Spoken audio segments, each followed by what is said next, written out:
Aquí comença Mr. Kenninger, amb Peter i Charles Kenninger.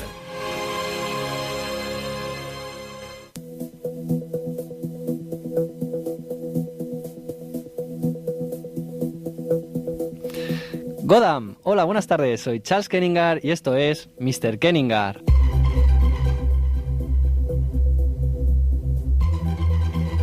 Godam, yo soy Peter Kenninger, son las 7 en Santiago de Chile, la 1 en Moscú, las 6 en Montreal y donde nos encontramos Barcelona, las 12.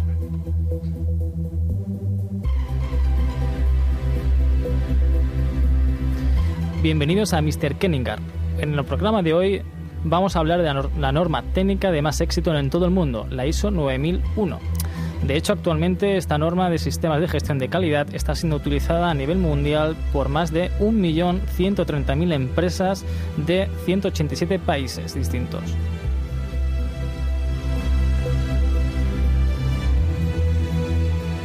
España es el sexto país del mundo y el cuarto de Europa por número de certificados ISO 9000, con cerca de 43.000 empresas certificadas. Os preguntaréis por qué tocamos este tema hoy. Y es porque no sería noticia si no fuese porque el pasado 23 de septiembre la Organización Internacional de Normalización, siglas ISO, publicó la nueva versión ISO 9001-2015. Su publicación ha levantado muchas expectativas al conocerse ya desde un inicio que traía cambios importantes, cambios que las empresas certificadas en ISO 9001 deberán incorporar, sin excepción alguna, y si desean mantener la certificación según esta normativa internacional. Y para tratar el tema de hoy tenemos una auténtica especialista en sistemas de gestión, Sandra Sancho Hernández, directora técnica de la Unidad de Negocio de Sistemas de Gestión en ATISAE. Buenas tardes, Sandra. Buenas tardes, Mr. Kenninger.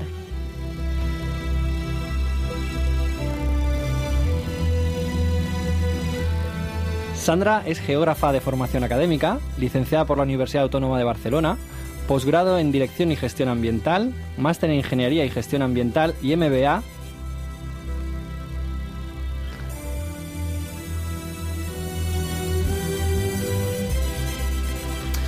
Sandra, profesionalmente inició su primer contacto con los sistemas de gestión de calidad en una empresa química, pasando en poco tiempo a ser la responsable del sistema de gestión de calidad en fábrica, hasta integrarlo con otros sistemas en la sede central y filiales del grupo, como la planta de producción de Hermosillo, ubicada en México. Ha habido una propia pila de adaptación a nuevas versiones de la ISO 9001, que se han ido sucediendo. Fue auditora jefa de sus sistemas de gestión, participa en proyectos internacionales de elaboración de normas, es directora técnica del equipo de consultores que hay en las más de 60 delegaciones de ATISAE en toda España, y es directora ejecutiva de la zona noreste en la misma unidad de negocio.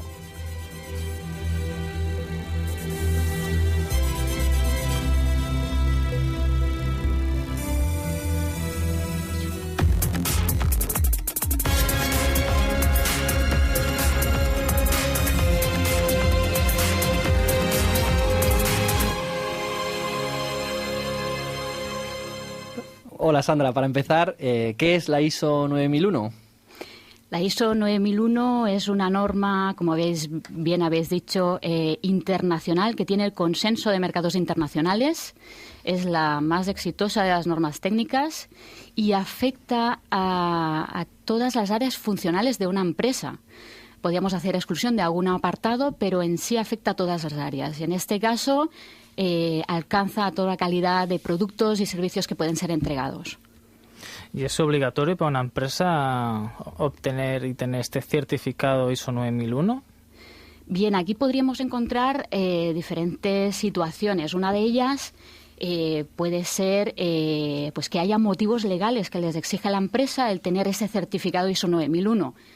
Como ejemplo, podríamos recordar el Real Decreto 140/2003, por el que se establecían los criterios sanitarios de calidad de aguas de consumo humano. Aquellos laboratorios de control de calidad de este tipo de aguas que estaban por debajo de las 5.000 muestras anuales debían certificarse 9001. Entonces se les daba un periodo para poder implantar este sistema y una fecha en la que debían estar certificados. En este caso es un requisito legal que tienen. Otro ejemplo que en la mayoría de casos están en esta situación es porque es una exigencia por parte de nuestros clientes para poder comercializar nuestro producto o servicio, nos exigen este certificado 9001. En la misma homologación como proveedores nos la exigirán, o incluso a veces el pago está condicionado a este certificado. También otra de las situaciones que se nos da es que para licitar o concursar nos exigen, la mayoría de casos, que estemos certificados en 9001.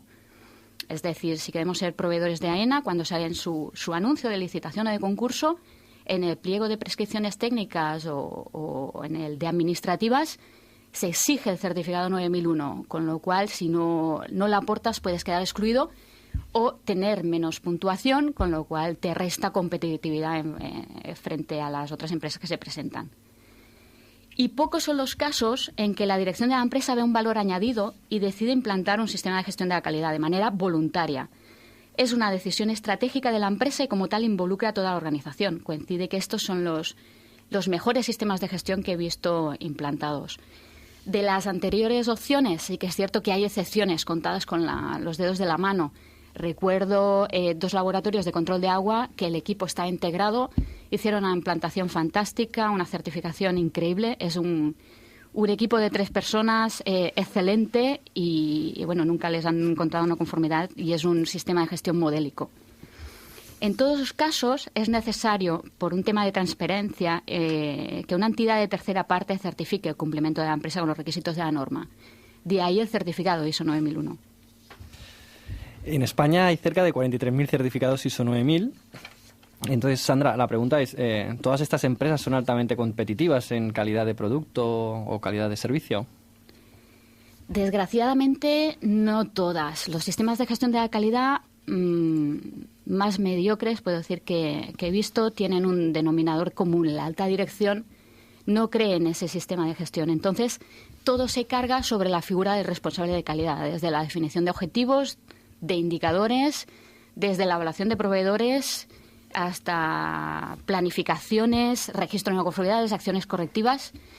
Y es muy fácil identificar estas empresas porque ya cuando te presentas te contratan por un tema de consultoría.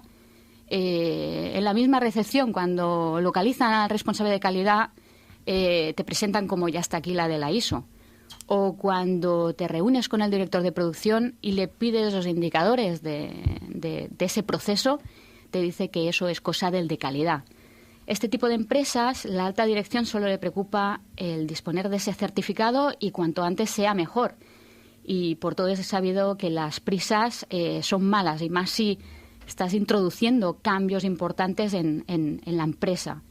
Entonces, es cuando los objetivos de la calidad no están alineados con los objetivos de negocio. El sistema analiza el desempeño e indicadores de manera muy, muy superficial y no refleja cambio en indicadores de desempeño de la organización. Y lo peor, que la forma de organizarse es compleja y luego sí que burocrática. Y en el último mes ha habido mucho revuelo. ¿El por qué este revuelo sobre la ISO 9001? Pues como habéis comentado anteriormente, el revuelo es porque el 23 de septiembre, fecha muy reciente, se publicó la edición final de esta ISO 9001 con la versión 2015. Entonces era ya sabido que introduciría muchos cambios, por eso tanta expectativa. Hay versiones de esta norma que ya se han publicado que no suponían muchos cambios, pero esta sí, y además son cambios estratégicos, con lo cual estaban ya las empresas muy advertidas. Lo que recoge esta norma contiene el consenso del mercado internacional sobre las buenas prácticas a la hora de abordar cuestiones clave para la competitividad de las organizaciones. Entonces, las empresas deben incorporar estos cambios a su sistema de calidad actual, unos cambios que recordemos que son muy importantes y que afectan a las áreas funcionales de negocio. Y lo tienen que hacer sí o sí, si quieren mantener su certificado de calidad. Una nueva versión, ¿habrá más revisiones de la norma? Comenzó ya la primera versión en 1987, hace ya 28 años, y ha sido revisada. Luego surgió la del 94, otra del 2000, 2008 y esta última 2015. Es decir, en total llevamos ya 5 ediciones. Las normas se revisan cada 5 años para asegurar que se adaptan a las nuevas necesidades, pero el proceso dura más que esos 5 años, ¿no? Porque se elaboran documentos provisionales que se van revisando, incorporando propuestas, modificaciones a nivel de muchos países, ¿no? Es a nivel mundial. Claro, como has comentado y se ha comentado antes, esto afecta a este sistema a más de 1.130.000. ¿Todas estas empresas están al corriente de estos cambios? La mayoría de ellas sí. ¿Por qué? Porque las mismas entidades de certificación, estas certificadoras que van cada año a hacer la auditoría, ya se han encargado en esta última versión de preparar documentos técnicos que están avisando ya de los cambios que se avecinaban. Incluso algunas están haciendo seminarios informativos, algunos de ellos son gratuitos, con lo cual el cliente que ha mostrado interés ha tenido la oportunidad de acercarse a esta información. Y en cuanto a las consultoras, lo que sí tienes un contrato de mantenimiento de estos sistemas de gestión, como puede ser el caso de Atisai Consultoría, a estos clientes ya en 2012, cuando salieron los primeros documentos de trabajo, como esta información la transfieres a los consultores, ya los mismos consultores están advirtiendo de que, cuidado aquí en la revisión por la dirección, porque se van a hacer estas modificaciones, cuidado a la hora de hacer estos objetivos, porque lo podríamos ir introduciendo de esta manera, porque vamos a tener que hacer estas modificaciones. Están informando ya desde hace tiempo a las empresas para no crear una situación abrupta y que se puedan interiorizar bien estos cambios. Y si me permitís desde aquí un cariñoso saludo a todo el equipo de consultores que siempre ha despertado en mí gran admiración y para los que solo tengo elogios. Un saludo para todos. Sí. Estos consultores han sido informados, ya os digo, desde el primer momento, han recibido formación ya desde el primer momento también. Tenemos la ventaja de que recibimos información de estos mismos comités de normalización, sea a nivel internacional, sea a nivel nacional, incluso con buenas experiencias que tenemos de años que estamos trabajando en este mercado, con entidades de certificación que elaboran requisitos particulares adicionales a esta nueva versión. Tenemos esta información, con lo cual se transmite también a nuestros clientes.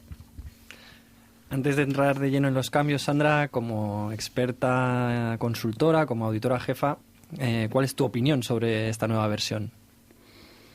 Yo me considero una apasionada en esta nueva versión. Me encanta todo lo que esté relacionado con la dirección estratégica y es posible que por ello sea una acérrima defensora de esta nueva versión ISO 9001.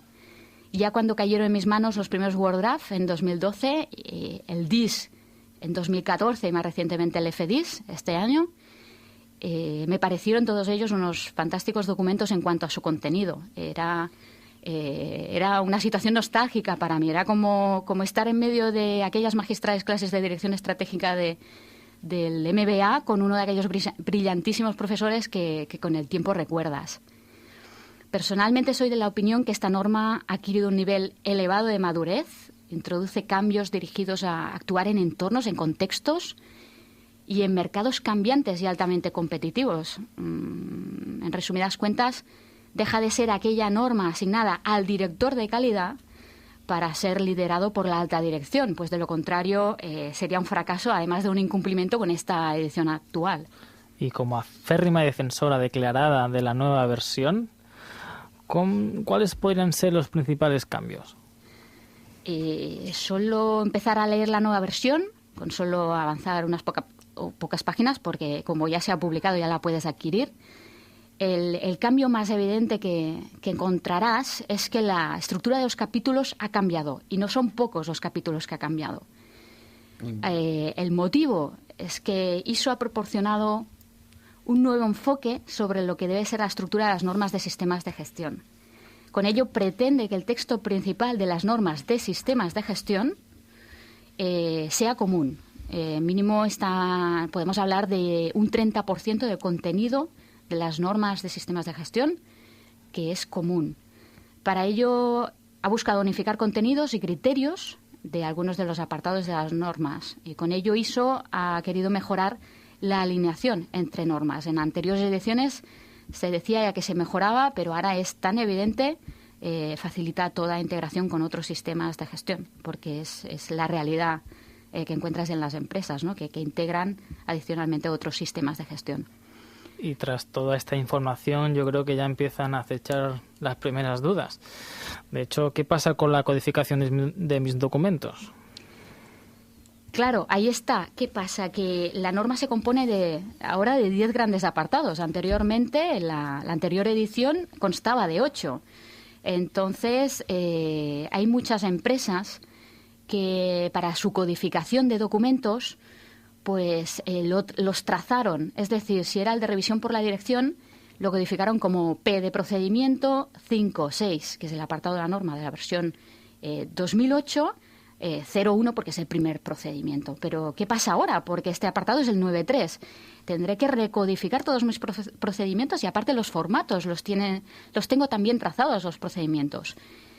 Bueno, la respuesta sería que no. En ningún momento la norma dice en ninguno de esos apartados que te tengas que ceñir a esta nueva codificación o que debas utilizar otros términos. No te lo dice, con lo cual puedes mantener tu antigua codificación. Lo que sí deberás, igual en el apartado de control de documentos, comentar pues que sigue la codificación de la versión 2008. Pero eso no es problema. Entonces, si me cuesta localizar las correspondencias entre los apartados, ¿qué me aconsejas? Claro, es eso, ¿no? Que dices, bueno, ¿dónde está mi apartado de revisión por la dirección? ¿Dónde está la parte de compras o diseño y desarrollo? ¿Me la han quitado? Entonces, yo lo que sí que os recomiendo hay unas tablas comparativas de requisitos de la edición 2008 con la 2015, que cuanto antes os hagáis con una de estas tablas. Es importante tener en cuenta porque hay dos tipos de tablas. Las que comparan en la primera columna te ponen la versión 2015 y te trazan a la versión 2008. Pensad que estamos acostumbrados a esa versión 2008, lo ideal sea que la comparación sea la 2008 con la 2015, no al revés. Será más fácil saber dónde se han reestructurado los apartados que eran conocidos por vosotros. ¿Y en la nueva norma habrá exclusiones? Buena pregunta. Si lees toda la norma, no encuentras la palabra exclusiones. Es otro cambio que detectamos rápidamente. Para todos aquellos que habitualmente tenían excluido el apartado 7.3, diseño y desarrollo, era el más frecuente. Dices, ahora no puedo hacer esta exclusión, ¿cómo lo hago, no? Ha sido sustituido la palabra exclusión por la denominación aplicabilidad. Dice la nueva versión que la organización debe proporcionar la justificación para cualquier requisito de la nueva 9001 que no le sea aplicable. Entonces, el cambio es, en la 2008 te dejaba hacer exclusiones del apartado 7, solo en el 7, y en esta nueva norma te dice que te lo deja abierto. Pensá que hay 10 apartados. Entonces, te permite que no te aplique alguno de los apartados. Evidentemente, esto se audita y si realmente te aplica, esto es una no conformidad mayor. O sea, no nos excedamos y pongamos en el alcance que no nos aplica en el apartado 5, 6 y 7. Entonces, mi pregunta es, ¿puedo seguir indicando que no es aplicable un requisito? Sí, lo puedes seguir diciendo. Lo que sí que pone textualmente en la norma es que lo justifiques, que establezcas tu alcance y que justifiques cualquier no aplicación de un apartado. Lo puedes seguir haciendo, sí. Entonces, Sandra, ¿desaparecen también los registros? Este es otro cambio. La norma incluye información documentada. Dice que el sistema de gestión de la calidad debe incluir información documentada, la requerida por esta norma, o cualquiera otra información documentada que la organización determine que es necesaria. Desaparece el concepto de registro y el de documento y es sustituido por información documentada. Entonces, os preguntaréis por qué. Se adapta a las situaciones actuales. Esta nueva versión tiene una notable influencia de las nuevas tecnologías. Es por ello que adopta este término de información documentada, ¿no? ¿Cuántos pedidos a proveedor ahora hacemos vía web? ¿Cuántos correos, cuántos comunicados a la Administración hacemos por correo electrónico? Por eso ha pasado a denominarse información documentada. Entonces, ¿qué hago con mi actual procedimiento de control de registros? Bueno, ahí está, ¿no? El procedimiento de control de registros era uno de los documentos exigidos en la anterior versión. no tienes por qué eliminarlo, porque tu procedimiento de control de registros es información documentada y cumple con todos los apartados de información documentada, con lo cual si te sientes cómodo con él, debes mantenerlo. Lo que sí igual deberás revisar y asegurarte de que tiene en cuenta las nuevas tecnologías, estos registros que quedan o a través de las redes sociales o estos pedidos de compras o estas notas técnicas que puedes enviar, publicaciones técnicas en redes sociales. A ver, Sandra, si lo he entendido bien. ¿Me estás diciendo que desaparece mi manual de calidad? Bueno, hay una de las cuestiones que relemos porque nos sorprende mucho, ¿no? Pero tiene su explicación también. Sí, desaparece el manual de calidad. Muchos se acordarán de aquella pirámide que utilizamos en muchas empresas para explicar la estructura de los documentos del sistema de gestión. Y en la cúspide de esa pirámide estaba manual de calidad. La verdad es que ese manual de calidad, la mayoría de manuales de calidad que he visto son documentos muy generalistas, no entran en detalle. De hecho, era una copia, una réplica de la norma, donde dice la norma, la organización debe, en el procedimiento interno de ADISAE del certificado 9001, dice, pues ADISAE realiza, ¿no? Es un copiar-pegar el manual y lo único que añade es el nombre de la empresa y el compromiso de hacer aquello, ¿no? Pero si elimino el manual de calidad, mi auditor, ¿qué me va a decir? El auditor no te puede decir nada, porque en esta nueva versión no aparece. Lo que pasa es que sí debes tener cuidado, que si lo mantienes, no es problema. Lo que sí que lo deberás adecuar a los nuevos apartados.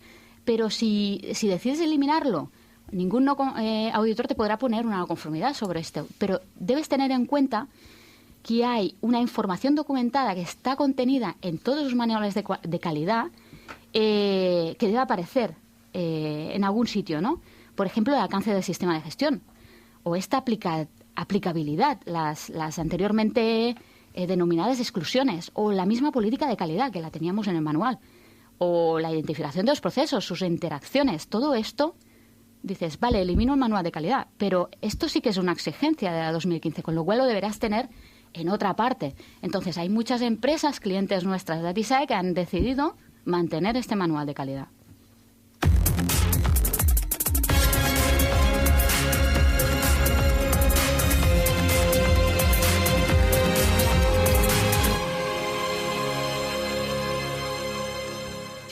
Sandra nos ha comentado que podemos deshacernos de nuestro manual de calidad y estamos en estado de shock prácticamente. Pero bueno, en la nueva versión ISO 9001-2015 se habla mucho de la novedad, del tema más importante, el que más está preocupando a las empresas que ya han leído la nueva norma, y es la incorporación de la gestión del riesgo. Sandra, ¿cómo podríamos definir el riesgo? El riesgo, hay varias definiciones. Puedes encontrar en la 9001, en la misma 31000, en otras normas que explican técnicas, metodologías, etcétera. Pero básicamente la más común es que se entiende el riesgo como aquella incertidumbre para lograr los resultados esperados. ¿Y qué tiene que ver con el contexto de la organización, Sandra? El contexto de la organización aparece como apartado en la norma. Es clave, es una de las entradas en el pensamiento de riesgo, ¿no? El contexto de la organización son todos aquellos elementos, tanto externos como internos, en los que la organización se encuentra inmersa, que de alguna manera u otra le influyen, pudiendo afectar a su capacidad para lograr los resultados esperados. Por tanto, parece obvio que el primer paso en el proceso de gestión de riesgos sea identificar estos elementos, este contexto de la organización. Entonces, como contexto externo, ¿qué podemos entender? ¿Un terremoto, por ejemplo, sería un contexto externo? Un contexto externo podrían ser cuestiones que surgen del entorno social y cultural. Pues yo decido poner un producto en la zona de Marruecos y tendrás un contexto, un entorno social y cultural que podrá hacer que sea bien recibido o no ese producto, o si pones una filial ahí, en esa zona, ¿no? También hay contextos políticos, legales, reglamentarios, exigencias que son distintas a las nuestras, a las conocidas. o financieras, tecnológicas, económicas, de mercado competitivo. Bueno, ya me ha quedado claro el externo. Y en cuanto al interno, sería... El interno podría ser la propia estructura de la organización, funciones, la toma de decisiones, quién la hace, las responsabilidades o políticas, cultura de la organización, incluso los conocimientos o sistemas de información que se están utilizando en la empresa. No parece fácil, ¿eh? A ver, Sandra, ¿cómo reúno toda esa información de contexto externo, contexto interno? Pues ese es la principal pregunta que tienen muchos de nuestros clientes. Dices, vale, ¿cómo luego analizo este contexto de la organización? ¿Cómo puedo hacerlo, no?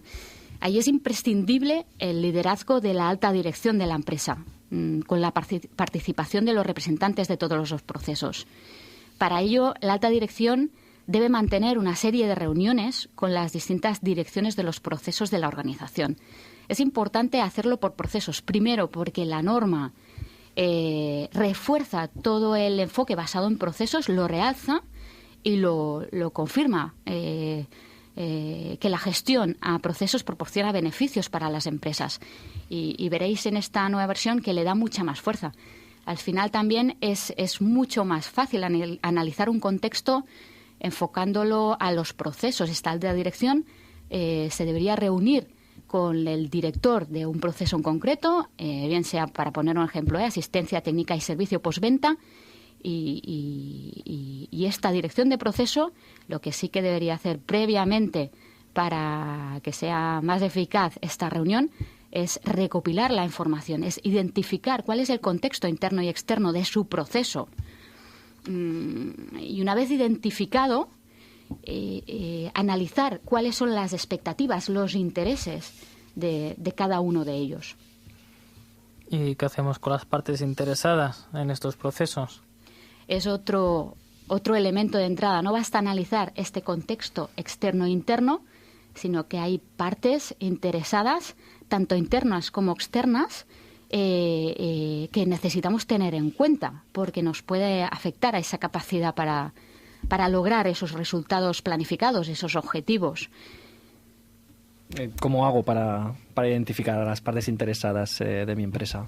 Volveríamos a utilizar la misma sistemática. Es importante que la alta dirección se reúna con todos estos responsables, de estos directores de proceso, para recopilar esta información. Partes interesadas puede incluir desde los accionistas hasta empleados y trabajadores, proveedores y contratistas, clientes, consumidores, la competencia, los mercados, entidades financieras, incluso la administración o vecindario, medios de comunicación, ONGs. ¿Nos puedes poner un ejemplo de resultados de las partes interesadas? Sí, por ejemplo, los empleados. Si en estos años de crisis identificamos los empleados como parte interesada, ¿no? Y hemos sondeado, hemos preguntado por sus inquietudes y expectativas. Sabemos que estos años de crisis han provocado internamente pues una reducción de salarios de un 20%, ¿no?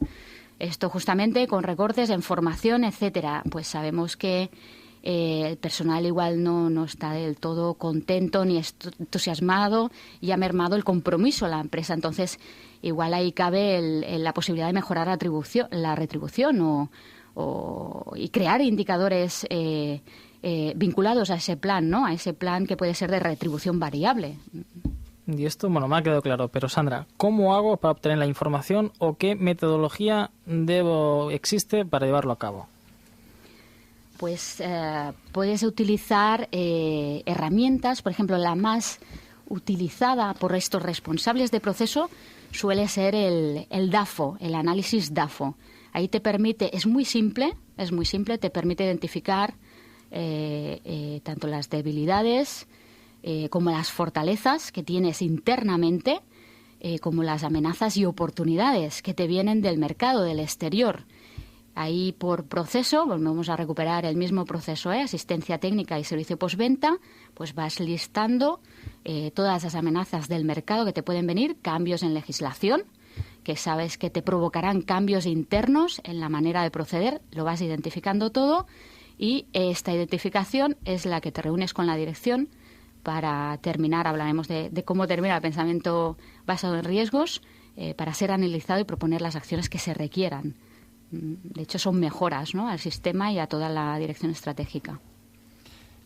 Comentas el pensamiento basado en riesgos. ¿Cómo podemos interpretarlo? El pensamiento basado en riesgos estuvo implícito en la edición anterior. Hay un apartado que se menciona, pero no de una manera muy clara, cosa que en esta nueva versión ya sí. De hecho, aparece en muchos apartados, ¿no? El apartado 4, el 5, el 6, el 8, el 9, el 10. La expresión pensamiento basado en riesgos y su desarrollo lo encontraréis en la mayoría de apartados. En esta nueva versión se hace un requerimiento expreso a la organización que debe demostrar que ha realizado una evaluación formal de riesgos. Lo que sí que es cierto que esta norma, esta versión, no incluye mención a la metodología que debe utilizarse. En su inicio sí que hablaba de una metodología concreta, pero se preguntó a empresas, ya os digo, a nivel internacional, mundial, sobre pensamiento basado en riesgos, en aquellas empresas que sí que lo utilizaban ya como herramientas, porque son muy competitivas estas empresas, y decían que no solían utilizar siempre la misma metodología, sino que depende del caso, o si es un riesgos enfocados a proceso, o si es riesgos enfocados a gestión, o a un proyecto, o aún utilizan metodologías distintas o combinaciones entre sí distintas. Y por ello se decidió no hacer una denominación expresa en esta norma a la metodología que debían utilizar todos. Bueno, y tú, Sandra, a nivel personal, ya que no recoge o hace ninguna mención específica, ¿cuál me recomiendas? ¿Cuál podría utilizar? Yo os recomiendo el DAFO y si no es el DAFO, que ya os digo, es muy sencillo de utilizar. A mí la dirección de operaciones de ATISAE me lo exige, como mínimo una vez al año me exige, entre otras cosas, que le presente el DAFO y pasaría un poco lo mismo, ya lo estamos haciendo,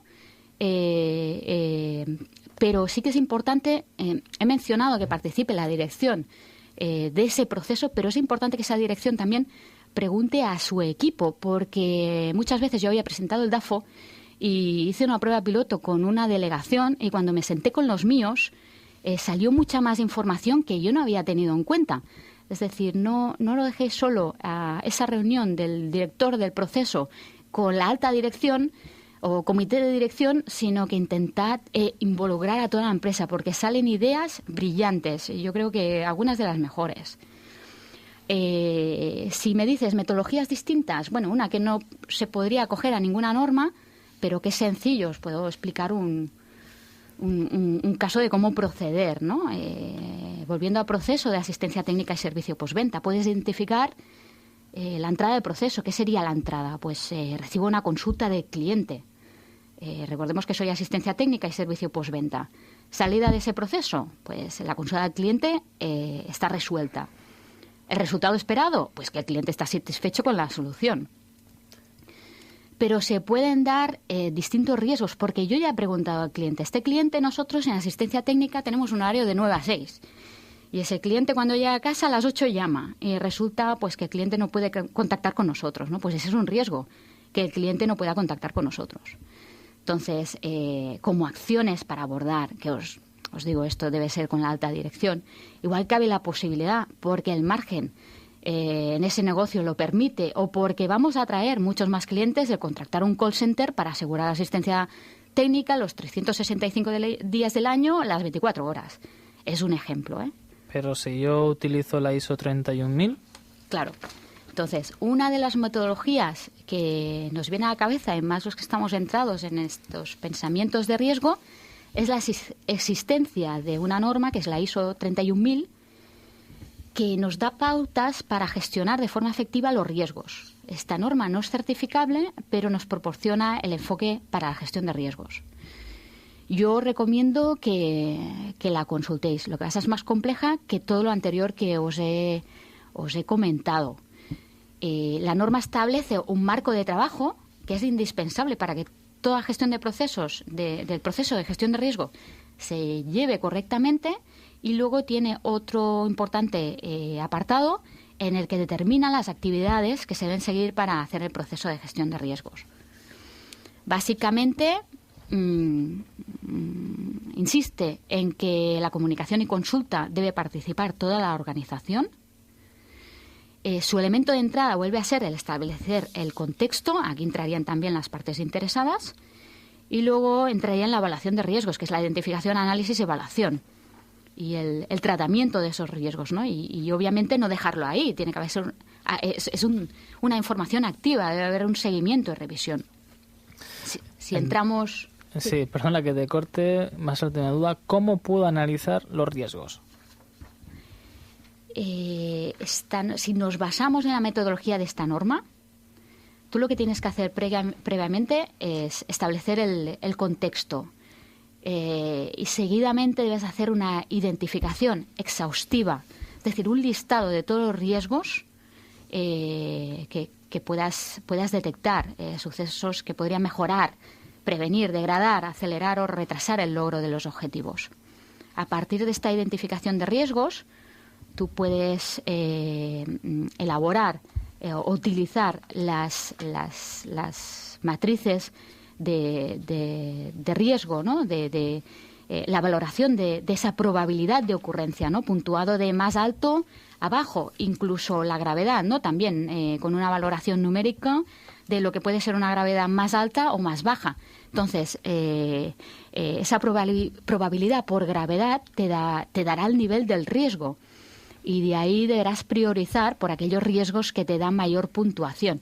Lo que sí que esta norma te dice que debes hacer, pero no te da un ejemplo de estas tablas o estas matrices. Pero bueno, las puedes localizar en muchos sitios, ¿no? Sí que me gustaría comentaros, porque esto igual no... Se conoce la 31.000, pero que sepáis de la existencia de otra norma, la UNEN 31.010, que es también de gestión de riesgo, pero ahí sí que comenta técnicas de apreciación del riesgo, y esta la verdad es que está muy bien, describe los diversos tipos de métodos para la evaluación de riesgos.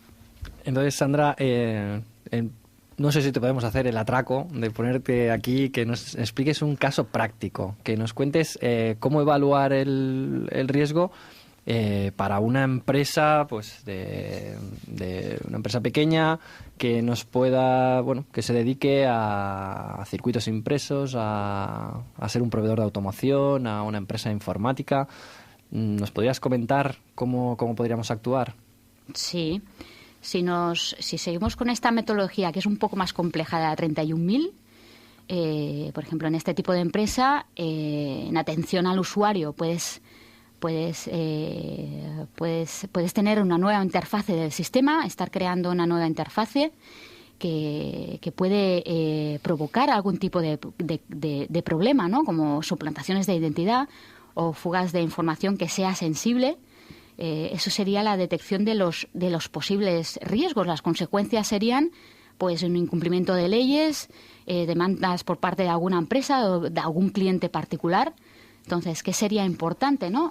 Analizar la probabilidad de que aquello ocurra, si es alta porque ya se ha dado en algún momento, o no tenemos personal en IT capacitado, o no tenemos experiencia en esta creación de nuevas interfaces del sistema, la probabilidad de que nos ocurra este riesgo sería alta, y la gravedad sería alta también en prestaciones, en plazos, en costes, demandas, etcétera, ¿no? Entonces tendríamos una puntuación pues por encima del 4 y deberíamos generar una serie de actuaciones a nivel estratégico para evitar que esto ocurra, ¿no? Entonces, en este caso, por ejemplo, soy un proveedor, realizo diseño para una gran marca.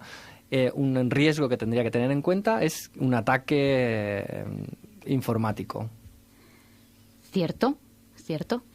Esto sería un riesgo que tendrías y podrías utilizar estas matrices. Entonces, de la probabilidad que te ocurra y la gravedad, posiblemente en las definiciones que pongas te saldría como un riesgo de puntuación elevada, y deberías generar unas actuaciones que afectarán a toda la empresa o parte de la empresa para evitar que se dé la situación. Por eso es tan importante la participación de esta alta dirección, porque el responsable de calidad no tiene fuerza para pedirle a distintas áreas funcionales que hagan modificaciones. Perfecto. Entonces, un desastre natural, como podría ser un terremoto o una caída de la red eléctrica, que nos quedáramos la empresa sin luz, o bien el caso de una huelga de transporte, ¿también deberíamos tenerlos presentes? También, son riesgos que podemos tener. Yo me acuerdo en la otra empresa en la que estaba, que en esta filial que se abrió en México, que debía abastecer el mercado de Estados Unidos, serían riesgos de un proyecto en sí, ¿no?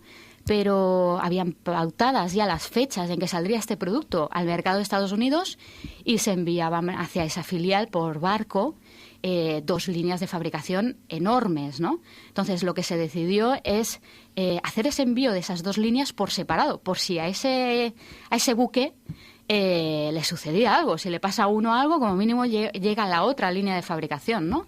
Y llegaríamos tarde a las fechas o no, pero al menos una de las líneas de fabricación podría funcionar.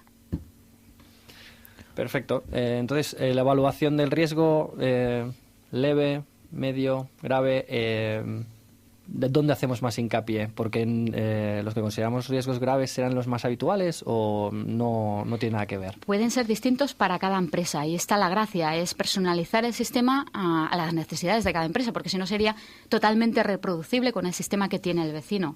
El éxito será que sea distinto, que sea un traje a medida, ¿no? Esa es la gracia, que esos riesgos ayuden, ¿no?, en esta dirección estratégica a minimizarlos, a ser más competitivos y más en estos mercados tan cambiantes y competitivos. Es una buena ENA.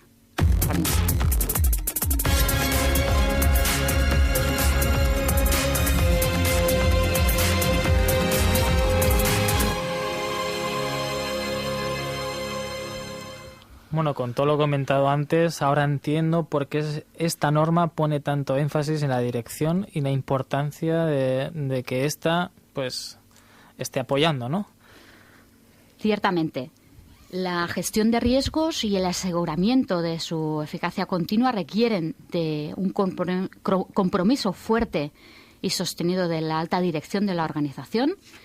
Tiene que formar parte de esa planificación estratégica y debe ser riguroso, ¿no?, el seguimiento, el compromiso en los altos niveles de la organización.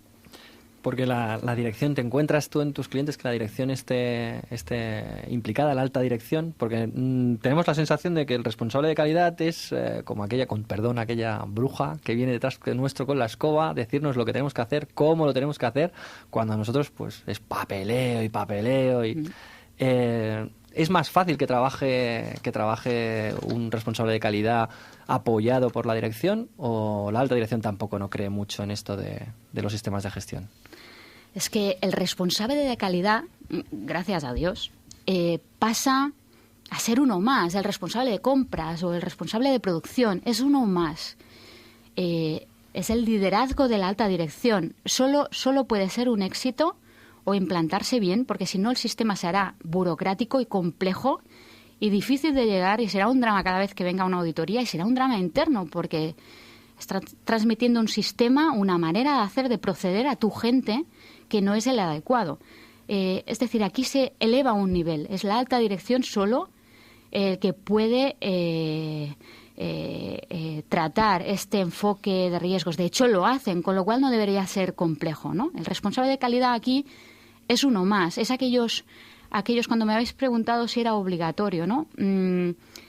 Cuando es una exigencia normalmente de tu cliente y en empresas que no ven la parte positiva, normalmente el gerente, ese director general, lo ve como una necesidad de tener certificado y lo atribuye todo al responsable de calidad y es un sistema que afecta a todas las áreas funcionales. No puede ser un homónimo que le pida a su compañero, pues por unos indicadores estratégicos, no, es que no lo haremos bien. Pues como auditora, Sandra, realizas auditorías internas con ATISAE, has sido auditora externa, has sido auditora jefe. ¿Se nota cuando un sistema está preparado o hemos hecho el mantenimiento de nuestro sistema en la última semana todos corriendo a firmar papeles? ¿Esto como auditora lo ves o puede pasar? ¿Lo vemos colar? Mira, se nota porque primero en la otra empresa a mí me auditaban, entonces lo viví de primera mano todo lo que sucede. E incluso ya había hecho cosas raras y mis compañeros también, preparando auditorías una semana antes, 2 semanas antes. Estos son síntomas de que el sistema no se ha implantado bien y que no es bueno para la organización. Y estas empresas que están así tienen la oportunidad de darle un vuelco a la situación con esta nueva versión. Estamos aún a tiempo, porque desgraciadamente llegar a la auditoría o preparar el sistema para un auditor es una pena, porque es un externo, ¿no? No debería ser así. Y eso pasa, pues eso, a veces incluso los auditores no ayudamos en ello, porque no auditamos a la gerencia o no auditamos a esa dirección general, ¿no? Auditamos al responsable de calidad y en muchas ocasiones ni salimos del despacho, porque le pides esos indicadores de producción o del proceso de asistencia técnica o el de compras y los tiene él y lo gestiona él y propone las acciones él. No vamos bien, no es la mejor manera. Ya que en esta nueva versión la alta dirección tiene un papel muy importante, en este caso, ¿qué va a pasar con el representante de la dirección? Pues que el representante de la dirección es otro shock que nos produce esta versión, pero que a mí me encanta, es que ha desaparecido. Pero no han desaparecido las funciones, porque en esos cursos de formación que hemos dado para nuestros clientes, claro, la mayoría de los asistentes son directores de calidad, que son representantes de la dirección, y eso es lo que casi más les ha preocupado. ¿Qué pasó? ¿Dejo de existir? No, es que tú eres el director de calidad.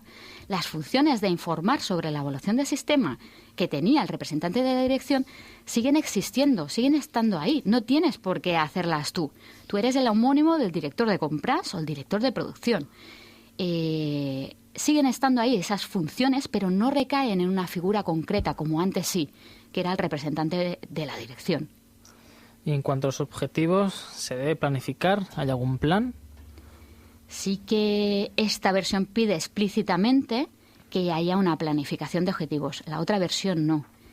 Es más, entra en detalle. Dice que deben determinarse qué se va a hacer, qué recursos se requieren, quién será ese responsable, cuándo se finalizará y cómo se evaluarán los resultados. Me parece excelente.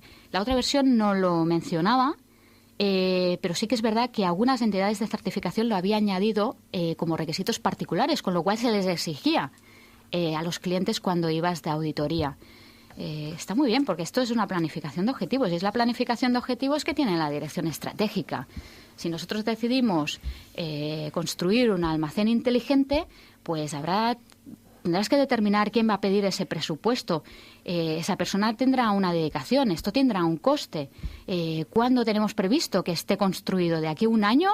Y haya pasado el proceso de industrialización. Es decir, se tiene que planificar todo mejor. Y ya os digo, la alta dirección sabe de eso, con lo que no debería ser difícil. ¿Cómo nos propones que hagamos la planificación de objetivos?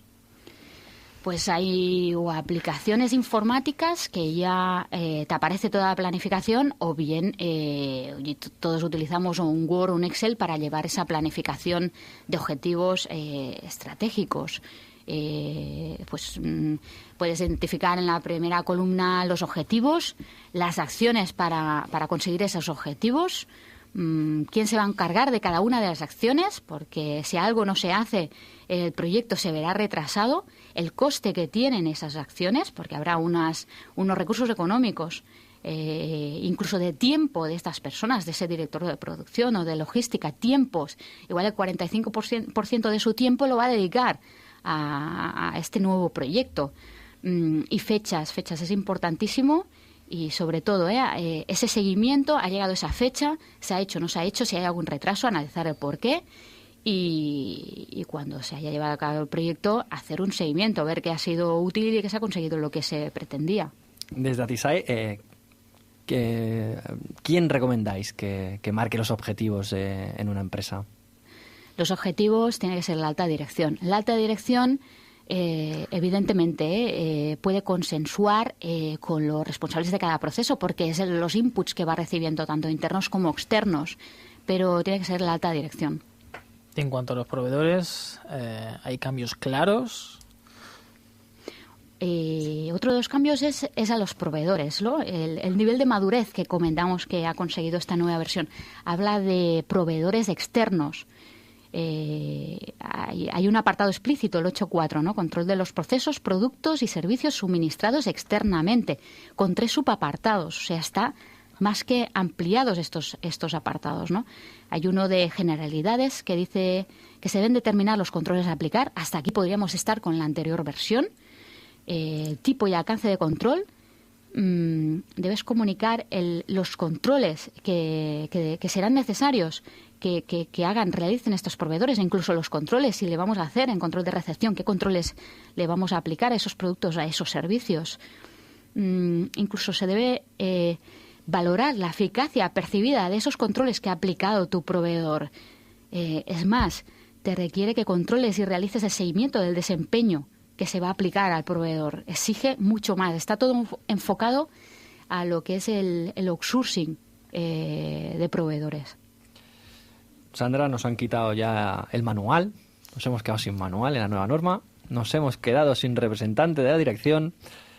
¿Qué va a pasar con las acciones preventivas?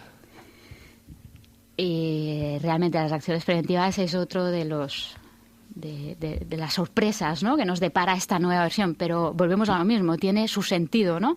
Es el de no duplicar esfuerzos.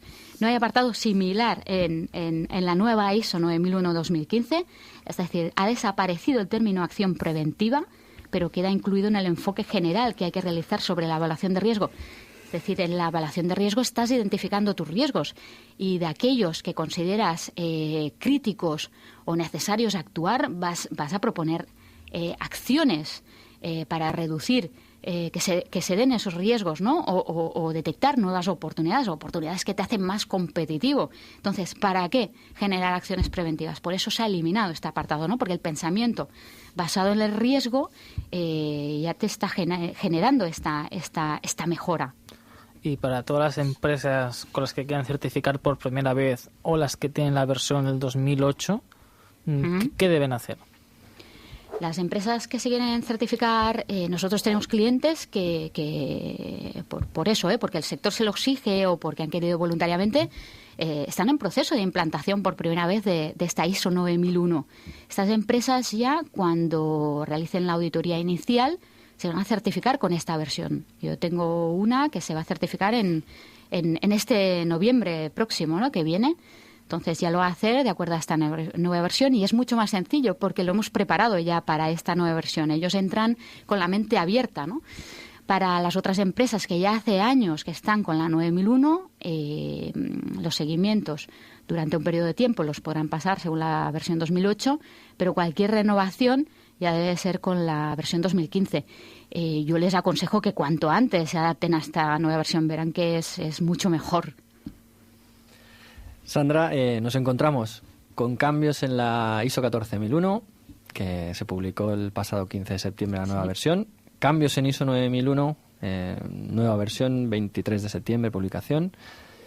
¿Habrá también cambios en OSHAS 18000, normativa de prevención de riesgos? Sí, se espera el año próximo el que se publique la nueva versión de ISO. Entonces, coincidirá con lo mismo, que habrá el 30%, es un sistema de gestión, habrá el 30% de textos idénticos y será muy fácil integrarlo. Pasará a ser ISO 45001. Ciertamente. Para integrarlo dentro de las normas ISO y que sea más fácil de integrar los sistemas. Sí, será mucho más fácil. De hecho, se está siguiendo también en documentos de trabajo y algunas empresas clientes nuestras que tienen los 3 sistemas integrados, 3 y algunos otros, pero de sistemas de gestión estos. Y sí, traerá también cambios importantes.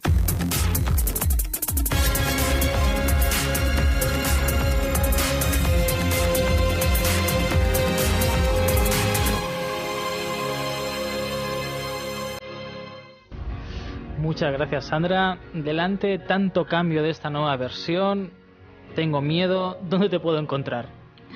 Puedes contactar con nosotros llamando al 902-611-411 o bien, si preferís, cursar una solicitud por escrito rellenando el formulario que aparece en nuestra página web de Atisae. Atisae.com. Encontramos a Sandra. Muchísimas gracias, Sandra, por ponernos al día de estos numerosos cambios y esperemos que sean todos para bien. Gracias a vosotros, ha sido un placer estar aquí. Recordar a todos los oyentes que podéis volver a oír el programa y descargarlo a través de las páginas web de kenningar.com y de atisai.com. La próxima semana volveremos a la misma hora. Recordad que podéis seguirnos en Twitter @MrKenningar. También aprovechar para consultar, sugerir nuevos temas y hacernos preguntas. Hasta la semana que viene, Mr. Kenningar. Hasta luego, Mr. Peter.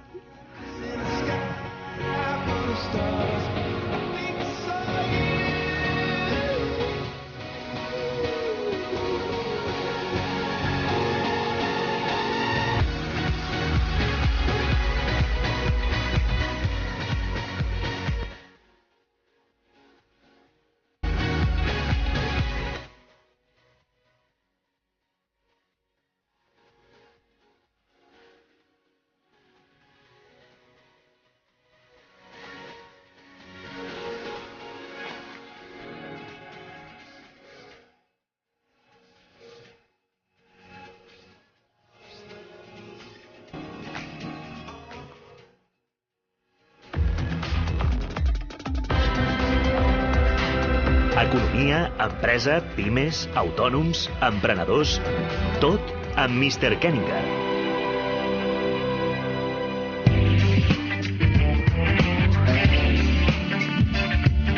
Cultura FM.